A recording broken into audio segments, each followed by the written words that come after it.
Good morning. Welcome to Calvary Episcopal Church, Great Hall Class and Conversation. My name is Catherine Bush, part of the clergy team here at Calvary, and it's a delight to welcome you, those of you who are here in the room and those of you who are joining us online for this conversation. And I've been so looking forward to this Sunday because I really wanted to have this conversation, and I really wanted to meet Jazzy Miller in person. We've been communicating via text and email and phone calls for several weeks or months now, and I'm just delighted to to embody you here. Let me tell you a little bit about this extraordinary woman. Jasmine, or Jazzy Miller, is an artist, a director, a playwright, and a filmmaker. And she lives here in Memphis, where she currently serves as the executive director for Carpenter Arts Garden. She's been there just about 4 months now. She's a theater artist and an advocate for racial justice and social change. Her own work and recent projects include Jones Land, which is a documentary film about Black land ownership, survival, and Black ecological legacy, particularly grounded in St. James, Louisiana, where her own family owns 66 acres of land right by the Mississippi River. She's conducted extensive biographical research into Sojourner Truth and wrote a one-woman play on her life called Journey of Truth, which has been performed across the United States, Latin America, Africa, and Asia, so she is intercontinental, y'all, and has traveled to countries around the world to collaborate with leaders, tribes, artists, orphanages, and churches through art and mission work. And she says she has free time, but I can't really believe that you have free time left over, serving on boards, researching her own and other ancestral histories, and playing with her dog. So I have told this story to a number of folks. I reached out to Jazzy earlier this spring to say, we're doing this series in Easter. We're going to be talking about art and hope and themes of resurrection and new life, all the things. And she said, that's exactly what we do here at the Garden. We are in the business of art and hope. So I've just been thrilled with her enthusiasm and response, and I'm really excited to have this conversation. So welcome, Jazzy.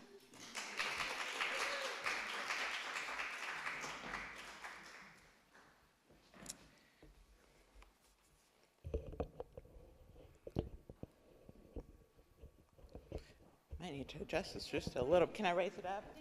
I'm a theater person, so here we go. 6'1", y'all. I haven't reached my height. How much life exists inside of a seed? Between let there be light and beasts and birds, a voice on the day of creation's third makes seeds yielding trees, and trees yielding seeds, weaving roots reaching down in agreement with ground that receives, responds, well pleased in reply, sending trees to the sky that are blessed by the breath that sighs, be fruitful and multiply. And God saw that it was good, but God makes man well pleased in what he sees, believes this very good, and so he gives him seeds. For God's good deeds outrun the beam of light that leaves the sun and strikes the earth, outsmarts the man-stilling rites of birth, outmiracles pharaohs, levels giants with rocks, slingshots, bows, and arrows, mightier than lions, yet keeps his eyes on sparrows, makes possible chances impossibly narrow. So that's the first part of my poem called Seeds. Thank you. And I wrote that in 2020 at a time where artists were hoping that we all had jobs. What a time that was. And as Catherine mentioned, that was such a sweet introduction. My name is Jazzy Miller, and ever since I can remember, I have loved storytelling. I've loved poetry, I've loved books. I grew up in Catholic school. My neighborhood was a really sweet one. I grew up in Whitehaven, and if you know anything about Whitehaven, especially, let me see, oh goodness, I'm gonna give you my age here, I'm 36 years old, but 30 years ago, Whitehaven, it's still this way, but it is predominantly Black neighborhood. We lived on a street called Hester. I went to school about a block over. My parents worked right next door. They had a practice. I went to swim team practice right down the street. Our church was like a couple of blocks, so we could walk, we could ride our bikes anywhere. You know, we had such a close-knit community. We took care of one another. In fact, I might be the last generation that like everybody could spank you. You know, you got a couple on the way home. Like that was our community. There was so much love and there was so much investment from everyone. And I'll talk more about this later, but I see a lot of that in Binghamton, and I see a lot of that on Carpenter Street, which is what initially drew me to Carpenter Art Garden. But I've always loved storytelling, and I'll never forget. I grew up on swim team, and although I was good at it because I'm tall, my heart was never in it because I'm not very competitive. I like taking my time, and I'll never forget. I had this race, the 200 freestyle, and my dad was very competitive, so he'd be on the sidelines, and I'm like a head and a half taller than all the girls. Always the last one off the block, always taking my time. And I get out of the water, and he's like, "What were you thinking? I know that you can swim faster than that. What were you thinking?" And I was like, I'm thinking about Shel Silverstein and Sarah Cynthia Sylvia Stout and why she would not take the garbage out. Like, I don't know what to tell you. That's what I was thinking. I think in rhymes, I think in poetry, and I can't help it. And it's true. And so, at a young age, of course, I love stories, and the Bible's full of stories. It's full of these parables of, the Greek word para, alongside. Bole, that's where we get our word in rock climbing for attachment, when you say on bole. And so, a parable being an earthly story that comes alongside a heavenly meaning and attaches itself. So obsessed with this as a kid. And so I could say pretty early on, I developed a relationship with God. It seemed like a good fit, at the age of 10. And so there's this verse in Ephesians, and I know it's up behind me, and it says, "For we are his workmanship, created in Christ Jesus for good works, which God prepared beforehand that we should walk in them." And that word for workmanship in the Greek is poema. And so it's best translated that we are God's poem. We are God's work of art. And for a kid who loved Shel Silverstein, who loved stories, who loved poetry, who wrote poetry, I am God's poem. That changed my life. And is that something that we believe, right? That we are God's poem. In fact, just say that, I am God's poem. You hear yourself say that, and it's just every word, every rhyme, there's intentionality in everything. There has never been, and there will never be, and there is not another one of you. And that is worth being celebrated. And so, can also be translated, you are God's work of art. On your worst day, on my worst day, I am God's poem. It's life-changing for me. So I embraced theater as a major. It was also a natural fit. I went to Rhodes College, and I did what everybody did who majored in theater in the early 2000s. I graduated and went, oh my goodness, what have I done? What am I going to do with my life? And my parents were, they saw it coming. They saw the writing on the wall.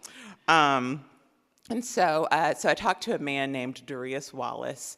He's a phenomenal human being, and I'll never forget, he told me, if you are going to live in the South and you want to make art and you want to tell stories, you're going to have to create your own work. And so that's what I did. I got an agent. I wrote a one-woman show on Sojourner Truth, and if you know anything about her life, you know all the good stuff. She developed that name, Sojourner Truth, at the age of 43. But in her biography, it's interesting, she only talks about parts of her life. but some parts are so dark that she refuses to even mention it. But there were other ways. And so like learning about a person and how they develop and who they become and the trials that they go through to become this is really, it was, that story came to me at the right time. She was also 6'1", so, so I couldn't not. But at that time in life, when I was doing a lot of searching for meaning, I found warmth and home just in her story and how she made it through. And so I traveled this play all over the United States, all over the world. It was not a luxurious life, by the way. I've slept on church floors, like with no doors or windows, with rats running around the rafters, because I was also doing mission work. So for part of the year, I'd travel a show. For part of the year, I'd do mission work. And the very first trip I went on, it's interesting, it's 2010. I was a couple of years out of college, and I had this feeling like I'm getting ready to go somewhere and do something. And some might say that that's the Holy Spirit. I think that that's who I thought it was at the time. I still believe that to be true. But I put my own spin on it, like, God's going to send me on a vacation. I wonder where it's going to be. And the earthquake in Haiti happened. And I got a call from a friend who said, we're taking this group. There's already a group over there. There's a bunker. We have one more spot. It's paid for. Do you want to go? And I was like, I guess that's my ticket. I guess that's my trip, so I'll go. And so I can only take one bag. And it was recommended that you put half of your luggage, what you're going to wear, in the bag, and half something just to bring to the camp, because we were going to a camp where all of these children were displaced. They lost everything. They lost moms, dads, brothers, sisters, grandmothers, grandfathers. So this was a makeshift orphanage that we were just kind of building as we went. And so it was a nightmare. We, in the Memphis airport, our flight got rerouted to Puerto Plata because the airport in Port-au-Prince shut down. And so we flew to the Dominican Republic. We drove to Haiti. Most everyone's luggage either got stolen or fell out of the back of it was a nightmare, y'all. But mine didn't. I still had mine. And I'm thinking, it's a shame because I'm the only person who's brought markers and crayons and what's that gonna do? Because we were going with doctors and translators and all these folks who had the important, and those are important things, important skills, but when you're an artist, especially when you're a young artist, you think, this is kind of the extra, it's the fluff, what good is this gonna do? So we get there.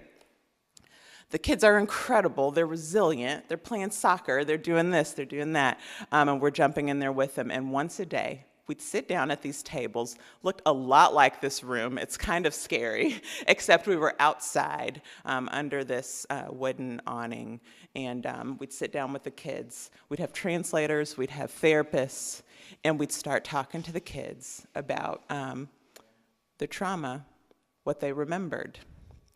And the same time every day, we'd sit down at these tables, and the kids would say nothing. I mean, it was deafening silence. We were getting nowhere.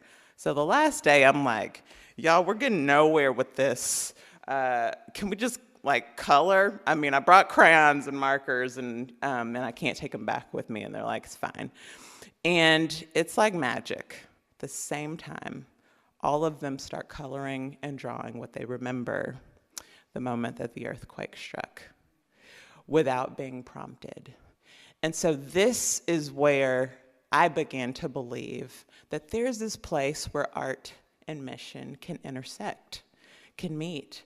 And this is also the place where those kids started talking to the therapists, and the translators began translating. Art initiated this conversation that never would have taken place. It allowed them space to create and shape their story and color and shape and texture the way they remembered it. It helped them put the pieces together. And now there's research, there's training on how that works in the brain. I am not your person for that, I just want to say. But at the same end, art does something. It looks like something when there's healing taking place. And so I got invited on another trip, but I got a little cocky. So we're going to the Masai Mara this time. It's 2 months later. And what do I put in my bag? I'm like, oh man, we're gonna go to this tent camp. I'm gonna work with these kids, like I put markers and stuff in my bag. I'm super excited because, Haiti has been such a success in that one way. And by the way, it's 13 years later, Haiti has still not caught up to what happened back then amongst so many other problems. But so 2 months later, we go to the Masai Mara in Kenya. I've got my bag with a group. And if you know anything about the Masai Mara, this is the African Serengeti. And so there are no street lights. We are outside of civilization that, as most of us would know it. This is the African Serengeti. The animals run this place. And so, how you doing? Okay, you too. All right. You too. All right. Okay. What's your name? My name is Derek. Derek, nice to meet you. Jazzy. Nice to meet you, Jazzy. Very nice to meet you. All right. Okay. God bless. Okay. All right. And so what was I saying? African Serengeti, that's right. Yeah. So it's, the darkness swallows you up. If you don't have a warrior escort, the Maasai, you're in trouble. So there's this rule out there where you've got to have a partner with you at all times. And so I've got my partner out there. My partner's got me. We're going out to the tent camp at night. It's dark. And I've got my flashlight. I've got my supplies and all this. And so we pull up to the tent camp. We pull up to the tent camp in the dark, and partner takes off. I'm digging through my bag looking for a flashlight. I'm saying, wait. The group is gone. I'm locked outside of the van in the middle of the African Serengeti with no group, in the dark, no flashlight, by myself. This is not how this was supposed to go, right? I'm like, I'm gonna get eaten. And that's very possible, right? And what do I start doing? Next slide. I start hoping. I hope I don't get eaten. I hope I don't die. I hope. But that kind of hope is what you want to happen, what you expect to happen that might not happen. I hope it doesn't rain. I hope that the event doesn't get canceled. But this kind of hope, elpis in the Greek, is hope with sure expectation. This kind of hope is, I hope that the sun rises. I hope that the earth spins on his axis. I hope that the sun sets. This is a thing that we can trust and we know will absolutely happen. That is the word for hope that we read in the New Testament. And so I know you're wondering how that story ends, and I'll tell you, it ends in great reciprocity. So I did cry. I did stand there and just cry. What else are you gonna do? And off in the darkness, I could see this little light approaching, and it grew and grew. And I'm tall, so the closer it got, the smaller, the bigger the light got, but it was low, right? So I'm like, who's holding this light, And this child, maybe the size of a first grader, is holding this torch. And the more I look, because the darkness swallows up everything, the more your eyes adjust, you can see there's several other small children with that one child. And in perfect English, he says, "Are you lost?" And I'm like, yeah, I'm lost. And So they all took me by the hand and guided me in the dark to the tent camp. And so I do want to park here for just a second because I think that it should be said in the spirit of philanthropy and as a leader. One thing I did learn before coming to Carpenter Art Garden, that in this work, you do have to embrace what the deep needs are in the mission and who you're serving, but you must embrace that with great reciprocity. I've got to see our children as children who can and who will contribute to their community, to one another, to their societies, because if we're not careful, I'm doing what I did in Haiti, and it's like, I gotta help these poor kids. And sometimes you do have to help, but at the same time, we have to help in such a way that we have hope and we have expectation that we're raising them up to become who they can be at their maximum potential to help others. Do you get what I'm saying here? And so that was a great lesson that I learned that night on the Serengeti, being escorted by first graders. That was wonderful. And so, next slide. You know, I find it really interesting. Luke 3:23. Truly I say to you, today you shall be with me in paradise. Everybody knows that verse and the context of that verse, right? But that word for paradise and garden is the same word in the New Testament. And so here I am on an interview. It's my second interview at Carpenter Art Garden. I'm not sure, I was sort of interviewing for other jobs, but I'd been at Crosstown for 9 years, most incredible 9 years, loved it. But I'm walking around, and here we are looking at this garden, and I knew in the moment I'm sold. I was sold. The children were running out of school, they were scattering all over the, here we are in this beautiful place, and there's this garden, and that word is interchangeable, paradise. There's something about the first few pages of Genesis where we can see that if there's a perfect world, this is it. This is the place, this is the space where people are sustained. What's growing around them can sustain them.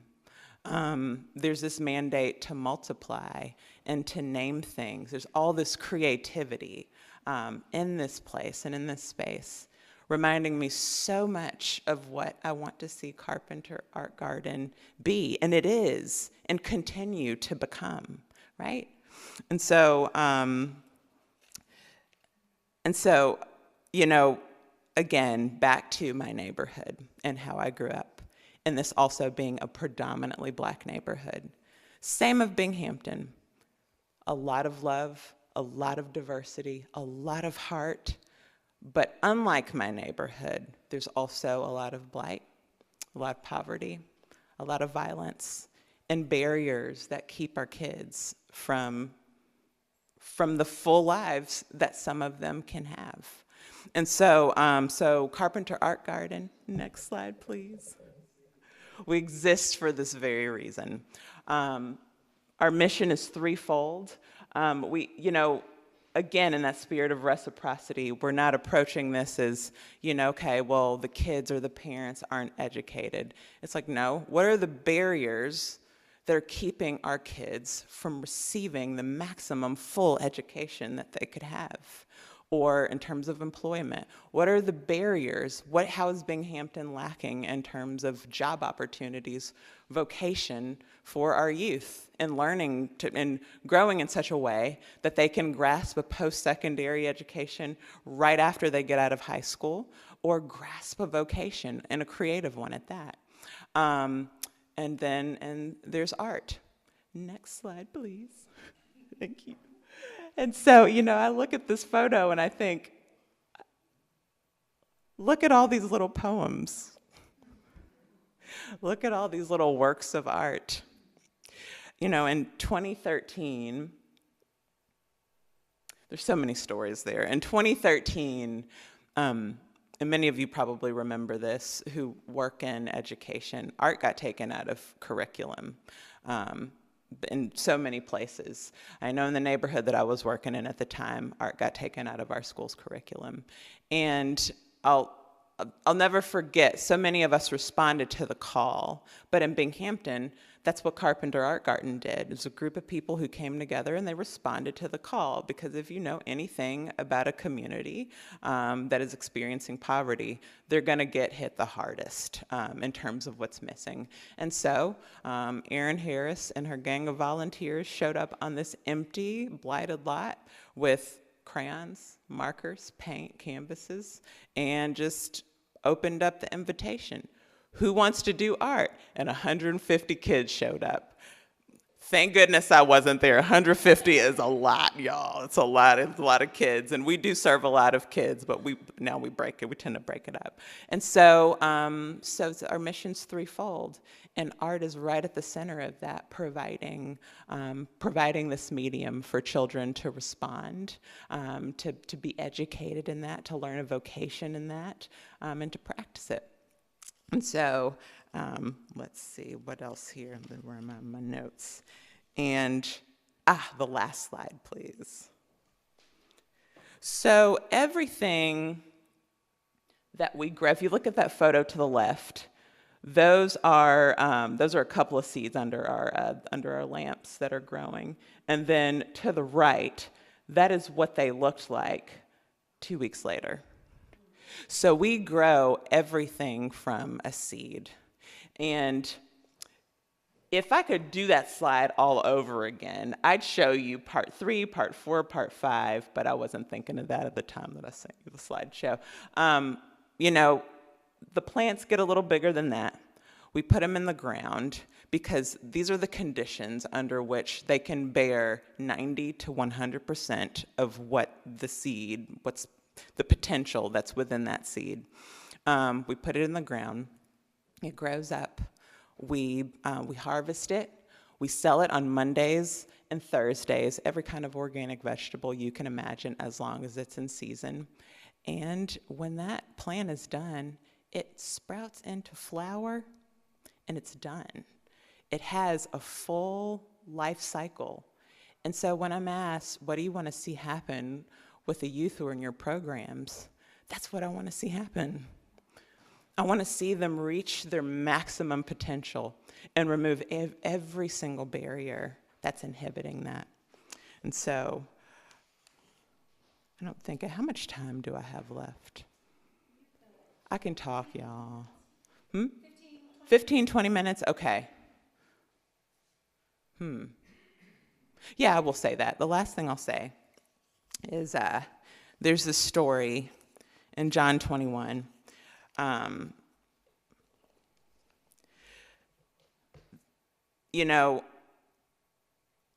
The discipleship in that paradigm is a talk for another day and probably something that you all talk about often. But it's interesting because when you're a kid and you read stories about disciples and rabbis and and people, you think of these old men that you see in these paintings in church, and that's not at all what it was like.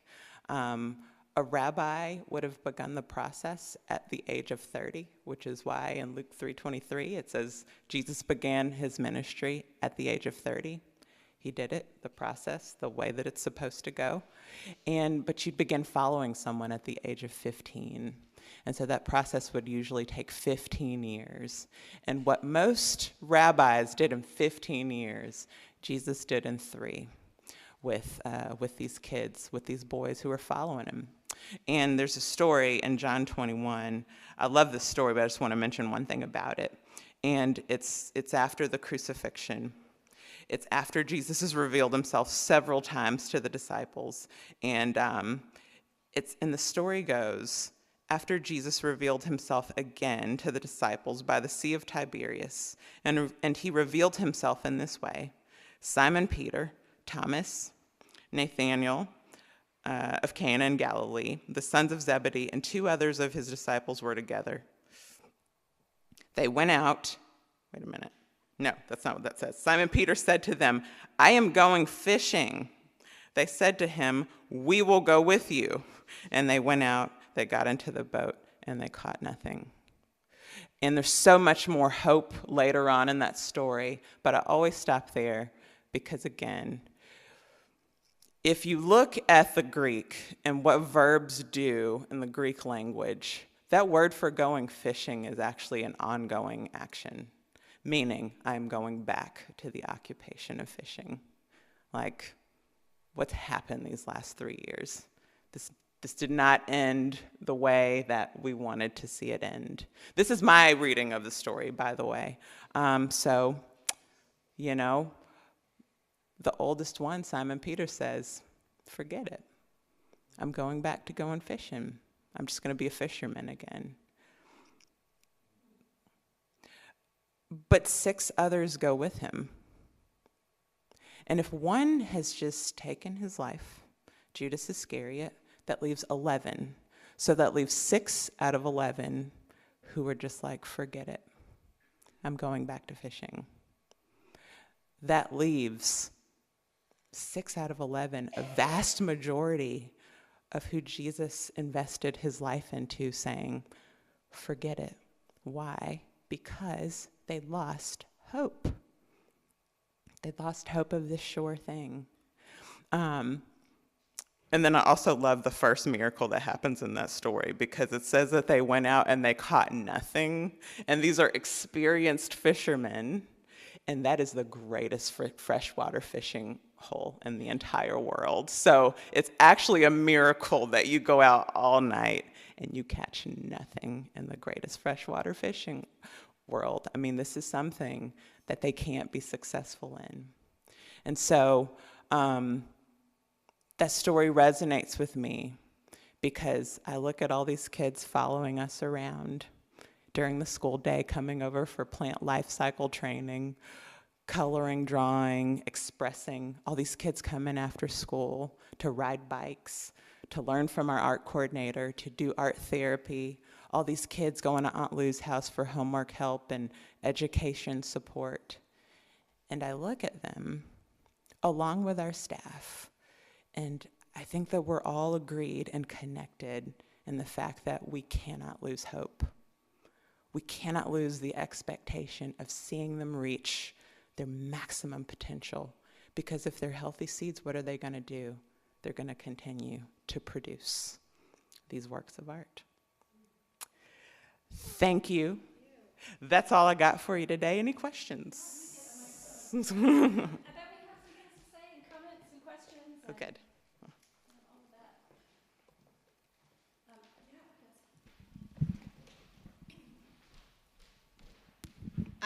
Loved your poem. Where can I find it?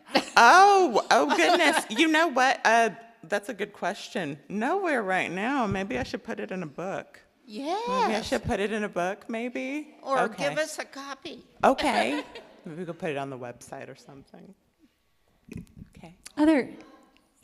Other questions or comments from folks? Things that you're thinking about? Oh, yeah. So what kind of opportunities could we look for to help you in your mission? What is there Yes. left for us to do? That's a great question. Thank you. You know, of course, you know, with a new executive director, things change. And my vow was the first 6 months that I would sit back and watch. We're entering into month 5. And I can already tell you, I see that we need help. We need more volunteers. We need folks on bike rides, you know. So I'd failed to mention, most people who work at Carpenter Art Garden are from the neighborhood. And so they're seeing these kids before they come to work. They're seeing our kids long after a few of us leave the neighborhood, because I don't live in the neighborhood. And so they're around the clock. So it's very natural that the kids want to see them while they're at work. And sometimes there are so many. For something like a bike ride, if you've only got one employee going, he can only take so many. But if we've got a volunteer, he can double his number. If we've got another volunteer, he can triple the number, and more kids can be served and more kids can go. And typically they ride down the green line and come back. So that's one way. Another way, the garden always needs help. We always need help in the garden, watering, weeding. We take groups, so if there's ever a small group interested in doing a project, our urban farmer Dennis, he will love you long time if if you come and help us out in the garden. And then a third way, this summer I'll be opening up slots for people to come and help during the day. So if you find yourself having like a Monday morning, once a week, you want to come and help out, you can look at Carpenter Art Garden's website, sign up for our newsletter, because we're going to send something out about signing up to do that. Also, you can donate. I'm being such a bad executive director. That's my chief You will job take the is money. fundraise. Yes. We'll take the money. Oh yeah, we'll take the donate.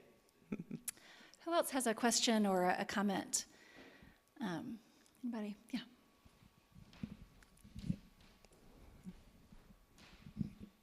First of all, thank you for coming, for sharing these images and these stories and these poems with us. You mentioned wanting to remove barriers for the kids, and I can kind of envision that. And I see that you're working toward a flourishing, not only of the children, but of their context. And I was just wondering if you could share a story or an example of some of the flourishing that you're witnessing. Yeah. Let me see. So, for instance, as an arts organization, it's sometimes it's been hard to justify having gardens, having a bike shop. How do you get that funded continually when you're, filed as an arts organization? When you look at it as the kids cannot do this thing if their parents aren't doing well, if their parents don't have jobs or can't get to work, or if they're hungry, or if they don't have some sort of stability in their home life. And so what that looks like is the bike shop is a free repair center for bikes. Lee is also skilled in making bikes from scratch. This guy's a magician. So if we have parents who are like, I'm up for a job on that side of Binghamton or in that side of Memphis, and all I need is a bike, we're gonna make that happen. And we have a lot of parents who rely on us for that service so that they can work, so that they can support their kids, so that they can come to Carpenter Art Garden, and we have stronger participant retention. So that's one way. We have cooking kitchens. It's not uncommon to see a lot of our kids. I should mention, we are wedged very intentionally between two neighborhood schools and a major housing development called Red Oak. About 97% of our kids come from Red Oak, live at the housing development, and almost all of our kids, maybe all of our kids, go to Cornerstone or Lester Prep. And so that's like they are walking through, they're passing through, they're receiving the services from the garden on their way to school, on their way home, whether they stop by the garden to participate in programs or not, they are. And so, something like a fresh vegetable. Okay, well, fine. We're learning is most folks who live at Red Oak don't cook. That's either like you have a lot of kids, you don't have time, food stamps, this is quick, I can just pass it off to, or there's lack of education on why that's important. And so we spend 2 times a week cooking with our children with stuff that grows in the garden, and they take it home to their families. Well, what does that look like? Parents are starting to come around and go, they're going, what's that I ate last week? What did my kid bring home? How'd you do that? How can I cook that? Can I have a recipe? How much of that can I get for that garden? We'll give it to them for free. And so, so we're seeing, healthy lifestyles change in that way. I don't have a number on this. In fact, if anyone is skilled in assessing socio-emotional learning, that would be so great. Email me, jasmine@carpenterartgarden.org. But a lot of our kids see an art therapist, Mary Allison Cates. for this community, 10 years ago, surveying folks, do you want to see a therapist, was like, kind of a rub. Why do you think I need to see a therapist? Like, you think something's wrong with me? Do you think there's all this like sticky stuff around therapy where people feel friction there? Well, 10 years later, we have a couple of parents and a lot of kids in therapy willing to go. And so those are a couple of, did I answer your question? Those are a couple of ways. Other folks? Anybody online? Do we have just some appreciations? But we've got 127 on the roster. About 50 to 60 of them are consistently there, and the rest just come and go. We serve about 50 during the day. So what's that, 177? But they only come once a week, and they're coming during school. And then, of course, we've got events and these one-off things, and parents and community members who come to that farmer's market to get what grows in the garden. Well, okay, yeah. Do you continue to make hearts like that? We do. Our heart making, we could be better. So once a year, we do this. We make 100 hearts and we pass them out in the community. But we also sell the Bonner hearts and Grizz hearts. And our teens, we have a group of teenagers who work for and with us. They paint Grizz hearts and they paint Le Bonner hearts, but they do a lot of things. So those hearts slowly get painted, but the demand is like really high. So yes, we do. You just want a colorful heart. Oh, I remember that. Kate and I are friends. I'll get you the heart. Don't worry. Deep gratitude. Thank you so Thank much. you. As I've been listening, I've been thinking about, I've just been reading Ross Gay's book, Inciting Hope, which is about art and poetry and gardens. And it's, and the language around hope, and that hope isn't just like an airy-fairy thing over here, right? Like it's, and the way that you've described hope and the stories that you've told us have been so beautiful and so meaningful, and I'm so appreciative. As I hoped this would be great, and it is. Excuse me. So we thank you for your time and your beauty and the beauty of this story, and for coming to share it with us. Thanks, y'all. Thank you all. Thanks so much. Appreciate you. Thank you. Thank you. Oh, thank you. A donation.